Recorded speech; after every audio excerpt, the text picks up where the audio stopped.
Bismillah ar-Rahman ar-Rahim. Alhamdulillah Rabbil Alamin. Assalamu alaikum tout le monde. Aujourd'hui, nous allons débuter une série qui s'appelle Bani Adam, les enfants d'Adam. Et dans cette série, nous verrons la vraie histoire de l'humanité.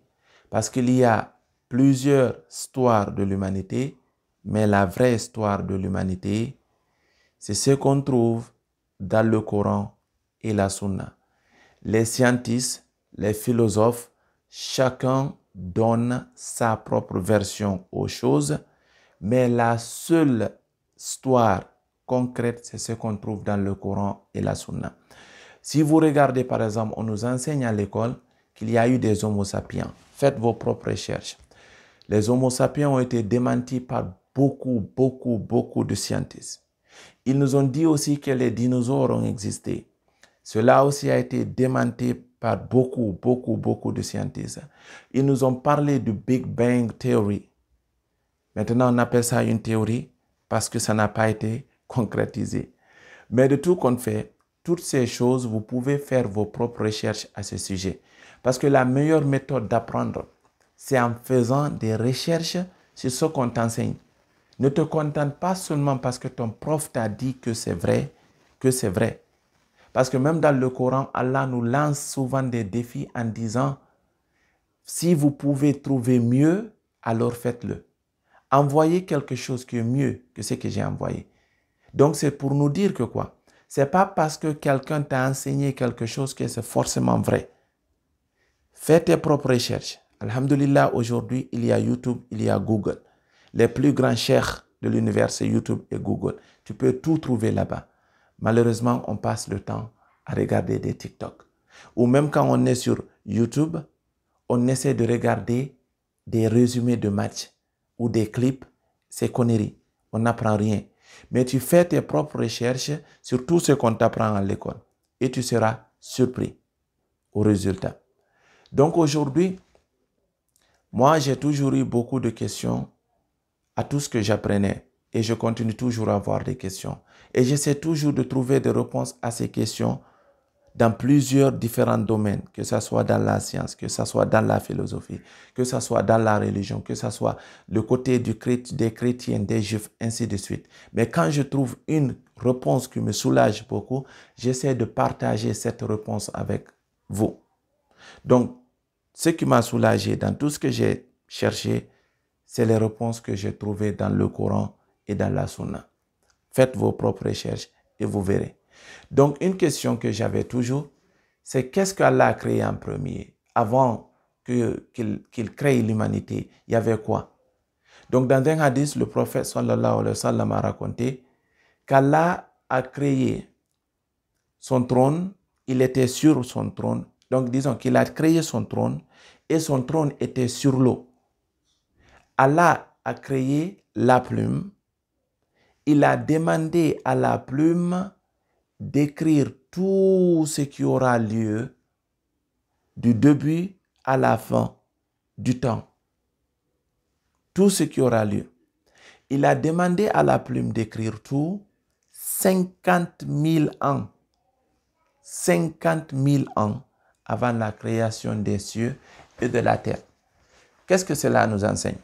Que 50 000 ans avant la création des cieux et de la terre, on ne parle même pas d'abord de l'être humain, Allah avait créé un stylo, un cahier, ce cahier on va l'appeler Lahwul Mahfouz. Et c'est quoi ce Lahwul Mahfouz? C'est, disons c'est une base de données, comme maintenant certains connaissent certains termes de l'informatique. C'est un registre ou une base de données qui enregistre tout, du début à la fin du temps. Tout ce qui devait avoir lieu sur Terre. C'est ce qui est écrit dedans. Le jour de ta naissance, ta mort, tout ce que tu auras, tout ce que tu n'auras pas, le bien, le mal, tout. Donc aujourd'hui, si vous voyez par exemple, juste pour vous faire comprendre, quand je dis tout, c'est tout. Une feuille qui est sur l'arbre, Allah a déjà écrit que quand cette feuille va tomber, où la feuille va tomber, qui va ramasser cette feuille. Donc c'est comme un fruit. Quand tu plantes l'arbre, Allah avait déjà écrit cela. Quand est-ce l'arbre va pousser, quel genre de fruits l'arbre va avoir, quand l'arbre va avoir ses fruits, qui va manger ses fruits, où est-ce que la personne va jeter, ainsi de suite. Tout a été inscrit dans Allahul Mahfouz. Maintenant, où se trouve ce Lahul Mahfouz? Ce Lahul Mahfouz se trouve dans ce qu'on appelle Al-Baytul Mahmour. Al-Baytul Mahmour aussi, disons, c'est le lieu où les anges font leur pèlerinage. De la même façon que nous allons à la Mecque pour faire notre pèlerinage, les anges partent à Baytul Mahmour pour faire leur pèlerinage.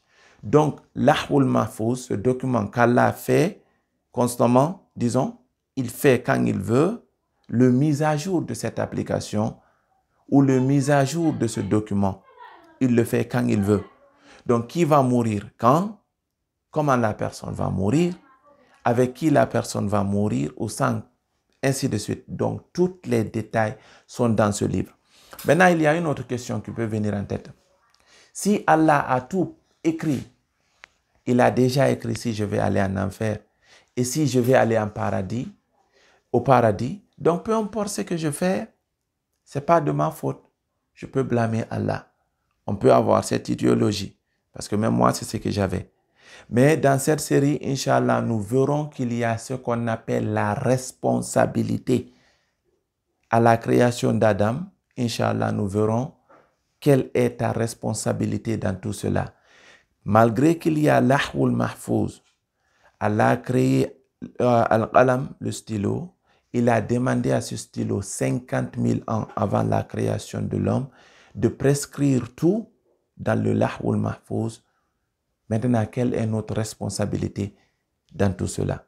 Donc, qu'est-ce que nous devons retenir aujourd'hui? Seulement qu'Allah a créé le stylo au début du temps.